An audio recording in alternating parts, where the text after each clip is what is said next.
everyone. I'm Meghann Koppele Duffy, one of the founders of the Neuro Studio. And a question I get asked a lot from all my clients is about foot exercises. We'll do them in the session and then they'll often forget. And they always ask me if I do my foot exercises. And I'd love to lie to you all today and say I do them every day, but I don't. However, what I like to do is kind of do some movements throughout the day. So if I'm sitting still for a while or if I'm on the bus commuting, I'll do like a foot exercise before I wake up. It's always before I start moving again, I always like to think about getting my feet active and then kind of use that movement that I've created. So I'm just going to show you some exercises that I like to do. One of my favorite ways to just get your ankle active, it's really simple by just taking a TheraBand and placing it around your chair. You can do this around your desk chair. And then you're going to carefully bring the TheraBand right at your ankle joint there. Okay? So that's kind of giving you feedback right at that ankle. Now, so sometimes I just kind of like to sit at my desk and just do little ankle circles. So I'm kind of lifting up, bringing the weight to my pinky, down, and just around. And I'm not super organized about it. I'm just thinking about moving my foot just to kind of get it warm. And then I'll do the other side.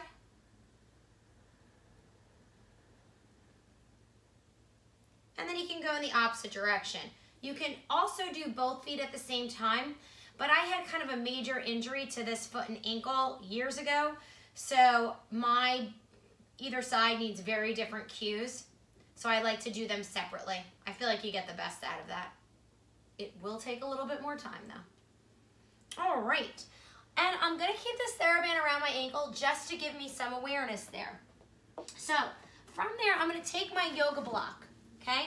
And I'm going to have my foot kind of right at the edge of the block, almost that my toes are hanging over only. Now, my foot, just how my foot is, my pinky toe is quite a bit shorter and it's kind of shifted down. So if I have my pinky toe completely off, it changes the dynamic of the rest of my foot. So I try to find a good spot where everybody's relatively happy. So from there, I'm going to think about my heel being heavy on both sides. And then I'm just going to lift all 5 toes and lower all 5 toes. So my goal is to try to get my toes to fold down over the block. And in a perfect world, my toes wouldn't be crunching. They would be nice and straight. Now that is really hard to do. Now, if you can't do that at all in any position, that's kind of a big risk factor for hammer toes. So we've got this muscle group called the lumbricals. And what that does is it actually flexes the joint here, kind of right where the toes meet the feet, and then it keeps the toes extended, okay? So a lot of times once you've got hammer toes, if that joint is locked, you can do as many of these exercises as you want. It probably won't fully straighten out your toe, but that doesn't mean to give up on them. So I'll just do a bunch of those. Now, something to look out for when you're doing this exercise, the biggest mistake here is when my clients lower their toes, they shift forward or they lift their heel. So that's why I love using the yoga block, because you'll see if I lower my toes too much, the whole yoga block's gonna tilt. So it really, you can't cheat when you do it, or the yoga block will move and you feel it. So now my left side is a lot weaker, so if I go too much into it, I'll get a foot cramp, and it's just because my feet are my left foot is a lot weaker than my right, so I'm gonna slowly go. Nice. You can also isolate, get kind of fancy with it, lift all 5, lower, okay? So that gives us flexion and extension of the toes. Now, if you can't get good toe extension, okay, what you can do is kind of use, I've got my Markaloo, just half of it. And don't worry, we're gonna have some master classes coming your way to learn how to use this amazing tool. All right, so from here, I'm going to shift the Markaloo forward and back, trying not to move my toes. And then I'm gonna hold it with my heel down and then work on my toe extension. Okay, so this helps me isolate the ankle movement and the toes. Now, when we're moving and walking, it's not like one muscle group is working and everything else is relaxed. I hate the idea of don't use this, use that. But what I want to make sure is that I can isolate each muscle and then let them work together. So what's cool about this Markaloo, if I try to steal from my ankle, the Markaloo is going to tip. So I can just focus on lifting and lowering my toes without stealing from someplace else. Okay? There's no perfect movement. Nobody moves perfectly. We've got to move kind of how our body is allowing it in a pain-free range of motion. And always think that we're trying to increase range of motion based off our ability to stabilize. Another big problem with my left foot, although it's weaker, my left hip is less stable. So unless I often do some hip work first before I do my foot exercises, because if not, I'm not really getting full motion at my foot, and then it just gets frustrating, and I tend not to do it. And if you notice, I don't know if you can see, I'm cheating ever so slightly. That Markaloo is tilting. Okay, but nobody died, so it'll be okay. All right, from there, I want to do some ankle rolling. So, I don't know about you guys, but I have sprained my ankles quite a few times. I have a larger backside and actually relatively pretty thin lower legs. So that's a lot of, weight and Q angle to carry on these ankles. So it's really important to strengthen them. Now, people are very fearful of rolling their ankle, okay? But when we roll our ankle, that means we had a kind of a reaction in our body that they sense danger, it tenses things up, and that makes an ankle injury worse. So if we can teach our ankle to be okay with movement, you'll notice you won't be rolling and hurting yourself as much. This is a big problem with foot drop because of ankle weakness. So what I want you guys to think about is I want you to try to roll your foot out to the side and then back in. Roll it out and back in. Now the question I always get is, should the knee move? All right, if the foot is rolling, the leg has to follow. However, I don't want you initiating the movement by moving the knee. So I'm thinking about rolling it out. And this exercise, my head's gonna get cut off, but this is about my feet. I actually like to do this exercise standing because I feel like I can get better movement, okay? And where I'm trying to initiate this movement from, let me hike up, these pants are so long on me, is that bump on the outside of your ankle, that's called your lateral malleolus, is kind of right below there. And you can palpate that with your fingers, okay? That's where I want to initiate the movement.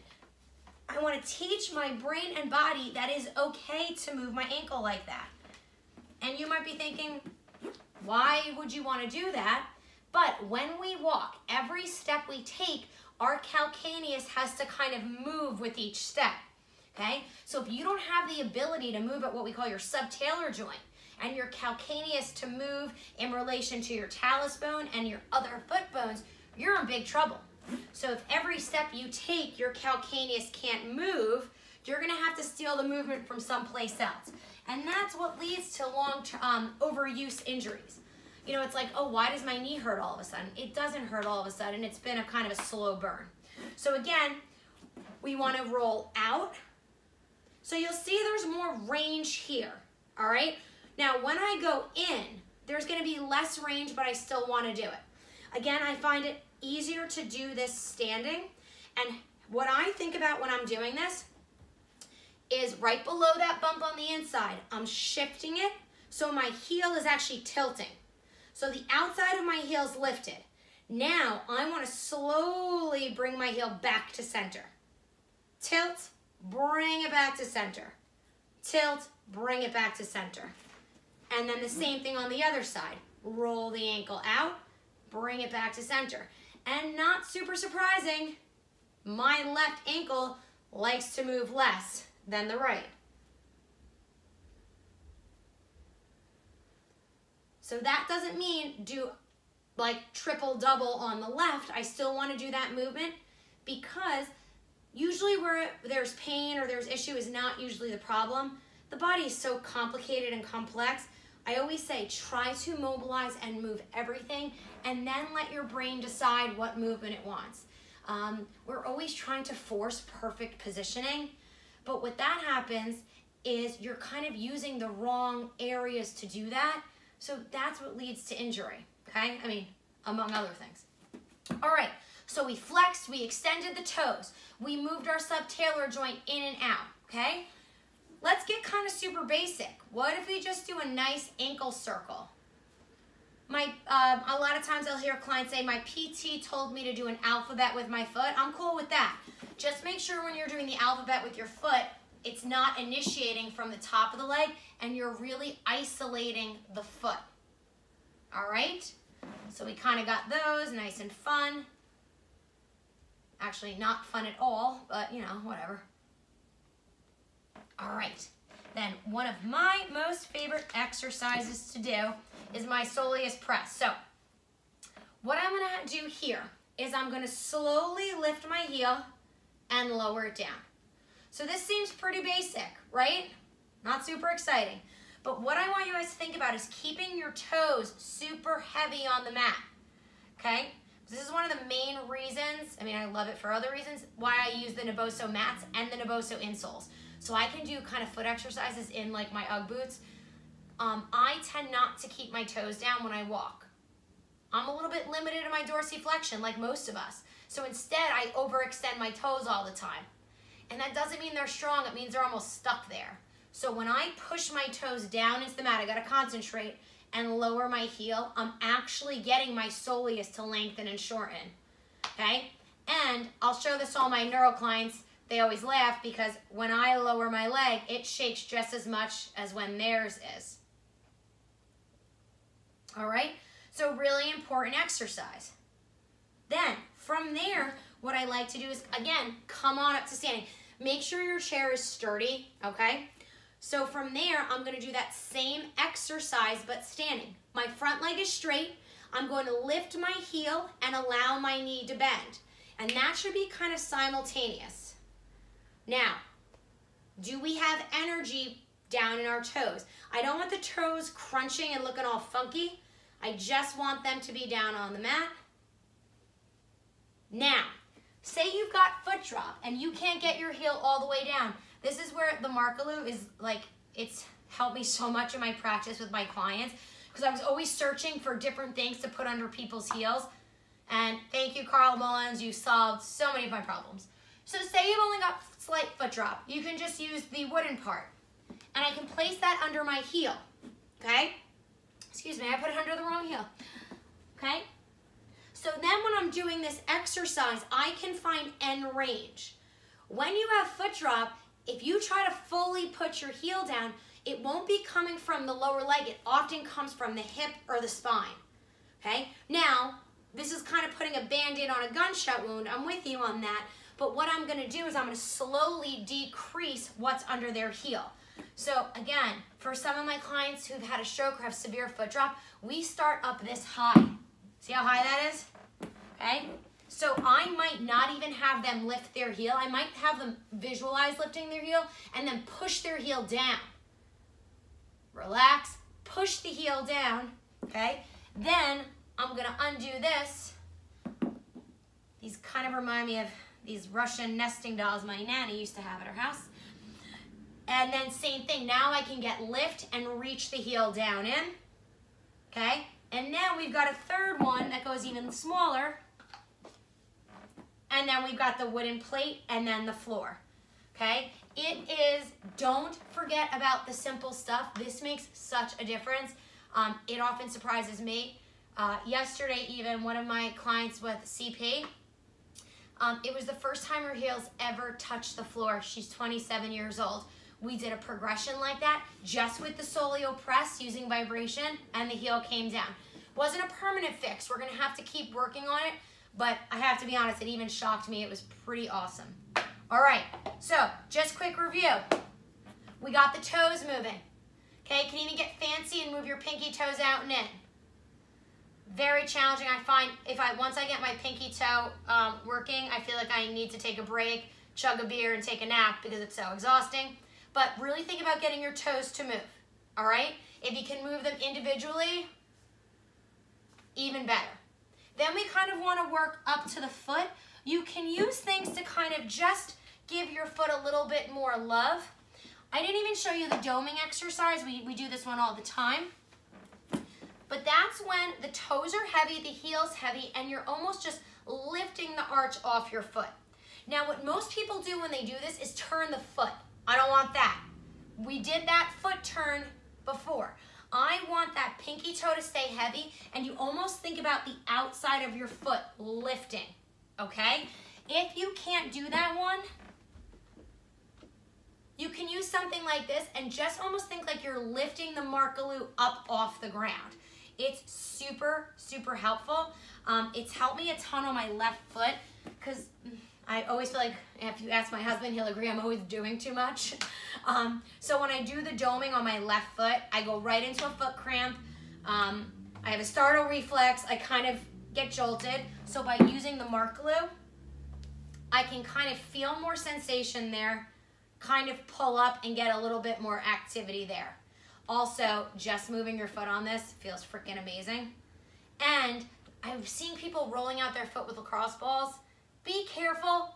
If the fascia on the bottom of your feet is that tight, why is the fascia so tight? We've got to address the weakness of your feet. What's going on with your pelvic floor? What's going on with your diaphragm? It's not just about the feet, okay? So just rolling stuff out, you're basically taking away the stability from your foot, and that can lead to a whole host of problems. So I'm cool with just like a little bit of release. I'm using what's called melt balls. Those are the really soft ones. But if you need a lacrosse ball to release your foot, please make an appointment with a PT immediately or a Pilates teacher. Pilates teachers are great with feet. We have to work with them all day long, so it's something we're pretty comfortable with. All right, so we've worked our way up our foot to our ankle. We've rolled out and in at that subtalar joint. We've actually moved our ankle joint up and down. We did that standing and seated. And then kind of the grand finale, I always like to use, where's my other one? You can use kind of a balance board. Again, my favorite little tool here. I'm lifting my heels, and now I'm going to test the range of motion on my ankles. So I'm going to keep my toes heavy, and I'm starting with my heels lifted. I have to be honest, I usually like to start my heels a little higher, but here's what we're doing today. So from here, I'm going to go into a squat, keeping my toes and heels heavy, and then coming back up. And I often notice that with the markaloo, I can kind of almost push out and get a little bit more weight on the outsides of my heels. It's super informative because I'll feel the markaloo tilt.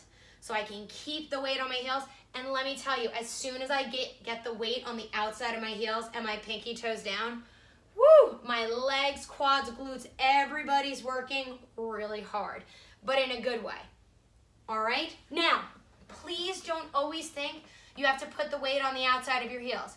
That is what I need to do right now, okay? Every day can be different, especially if you have a neuro condition or foot drop. So what I want you to think is balance, okay? I don't want you pushing down the pinky toe more than the big toe. If I'm asking you for weight in your pinky toe, that doesn't mean lift the big toe, all right? I feel like I threw a lot at you guys for the feet.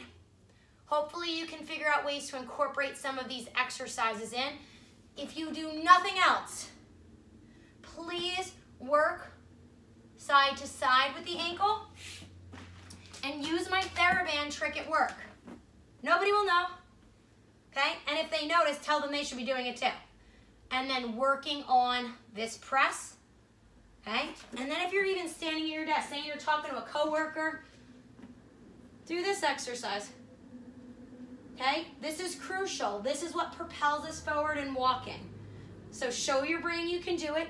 Get up as high on those toes as you can, pain-free. Really working on toe extension.